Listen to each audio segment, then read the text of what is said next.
Hey, Shalom, Akim, Shalom. First off, I want to give all praise and glory to Yahawashi, Yahawashi, Makakadash. I want to send double honors to the apostles and elders of Great Millstone. I want to send much peace, love, and salutations to you brothers out there pushing the word in sincerity and truth. It's a brother Ariala. This is going to be a response to a response. This is a response to a video that the brother Yashawamba did in response to a video that the brothers out there in Chicago had made. Apparently, someone had called one of the brothers' phones, stirring up strife and saying that we're coming for you, this and that. Now, whether it was actually an agent or one of the alphabet boys, so to speak, we'll see. But that's neither here nor there. I just wanted to. When you watch this video that Yashawamba did, he goes over it and he makes points about how we should follow Yahawashi and use his example of how to deal with these situations and be mindful of remaining in the spirit as we go through tribulation, as we begin to be accused and basically are lied on and lambasted, so to speak, in every which way. What I want to highlight, man, we were talking about this in the chat, and brothers like you should speak on this, so I'll speak on it briefly. I've been around Esau, man, coming up in the academic world. There's not many Jakes that pursued academics like I did, me and my brother did, and that led to us being in different so-called honor societies, and you go on these different little trips and these little so-called scholarly things. But one of the things that me and my brother came up doing was debating and basically arguing with Esau, because as a so-called young black male, you're reading different books, you're gathering different knowledge, and you're always our people are naturally confrontational. If someone comes up to so-called Negroes or Latinos playing dominoes, if a so-called white person walks up and watch them playing dominoes or a card game and how we banter and go back and forth, they would think that it was actually an aggressive, like these dudes about to fight. Even though ain't nobody finna fight, man. We just talking back and forth, talking noise. That's just the way our people are. We naturally have that confrontational or upfront or seemingly aggressive way. To us, it's not aggressive, but to the outside world, it can be seen as aggressive. I want to pull this scripture and I want to make a point. Let me see if I got it. This is Revelation chapter 12, verse 10. It says, "And I heard a loud voice saying in heaven, now is come salvation and strength in the kingdom of our power and the power of his Mashiach. For the accuser of our brethren is cast down, which accused them before our power day and night." Now, we always talk about how we've been under the curses and how we've had to go to our enemies for the want of all things. So we have to understand the psychology and the nature of this empire. For us to be held in this captivity the way we've been held, you best to believe that the so-called white man has studied you so-called Negroes, Latinos, and Native Americans to the T. They've studied your personality type. They studied your whole the genetic genome to the best of their ability. They understand the way that you communicate. They understand the way that you learn. And they understand the way that you react to things. As these things build up, because what's happening is the threat of our doctrine is now affecting our enemies. See, at first they were just laughing and just scoffing and talking on the outside. But because this is getting so big, they are now openly responding and openly trying to sabotage this movement, so to speak. So the accuser of our brethren, these Edomites, they've studied our people. They studied us, man. The Edomites know how to push your buttons. Edomites know how to make you mad. Edomites know how to make it to where they'll win the argument because they can get you to overreact. And what Yahawashi was showing, I hope you brothers go and watch Yashawamba's video. Basically, Esau wins off of you overreacting to him. And he knows how to push your buttons to get you to overreact. Why? Because this world is already on Esau's side. So he knows that your nature in not combat or confrontation will make the world look at you like you're a threat. You'll react in a certain way. No, fuck that, And so you watch this video, the brother gets the phone call, it goes down the way it goes down.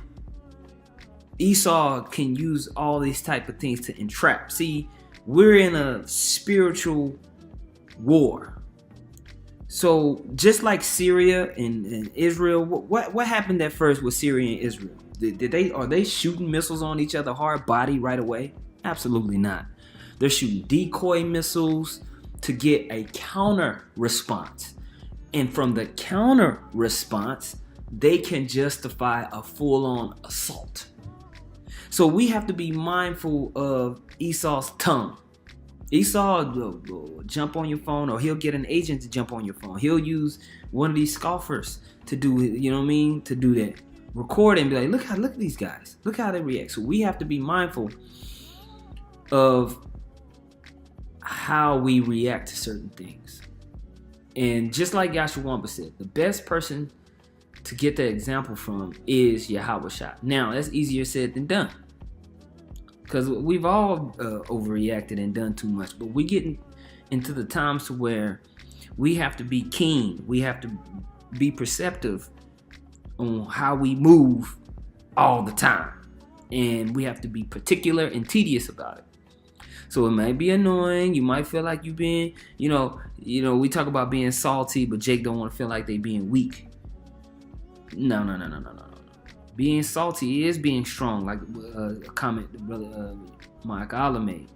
This is Colossians chapter 4, verse 4. It says that I may make it manifest as I ought to speak. Walk in wisdom toward them that are without, redeeming the time.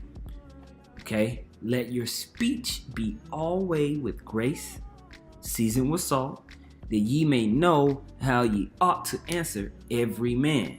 So we have to be mindful of the games that Esau likes to play. See, Esau likes to say something or do something to get you to react aggressively, or what they would consider as aggressive, to say, see, look at him.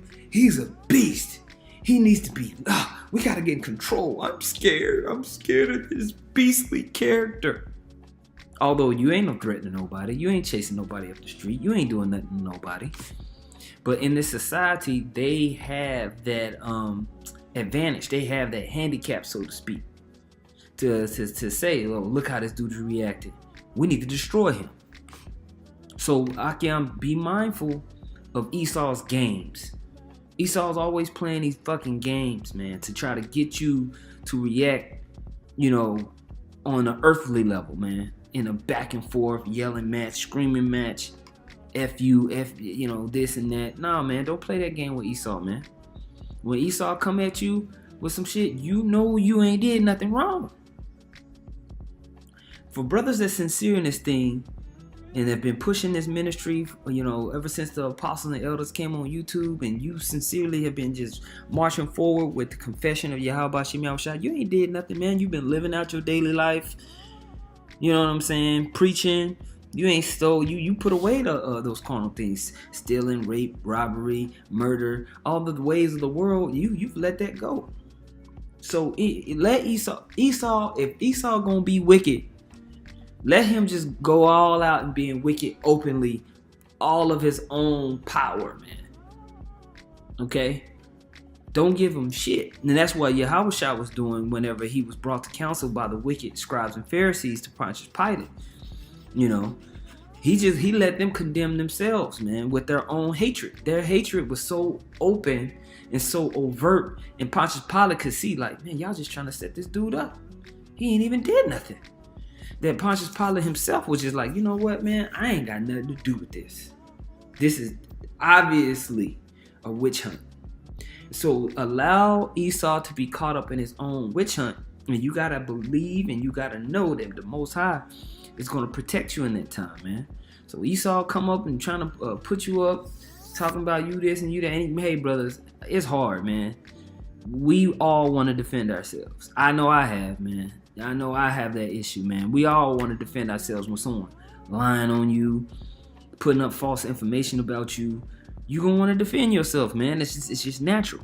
But we're not here to defend this bullshit. Okay? We're not here to get no victory in no carnal way on this side, man. We're gonna give the glory and the praise to Yahawashi and Yahawashi because we know the victory is with him, is with them. Okay? And we're gonna wait on that. This is the book of Proverbs, 25th chapter, and the 21st verse. It says, if thine enemy be hungry, give him bread to eat. If he be thirsty, give him water to drink. For thou shalt heap coals of fire upon his head, and the Lord shall reward thee.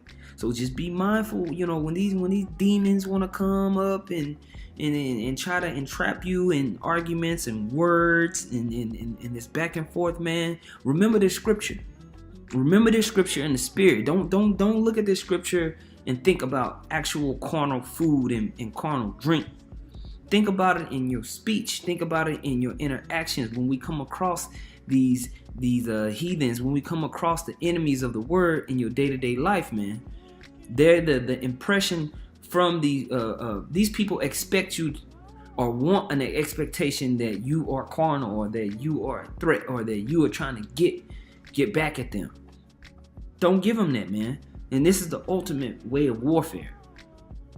Anytime you come across, you have an issue, brothers that have done martial arts or boxed and done things like that, what's the worst thing you can do when you get in that ring with somebody? It's to fight angry. It's to fight when with an intention. When the other fighter knows that you're mad and that you're going for their head, it's easier for them to counter you.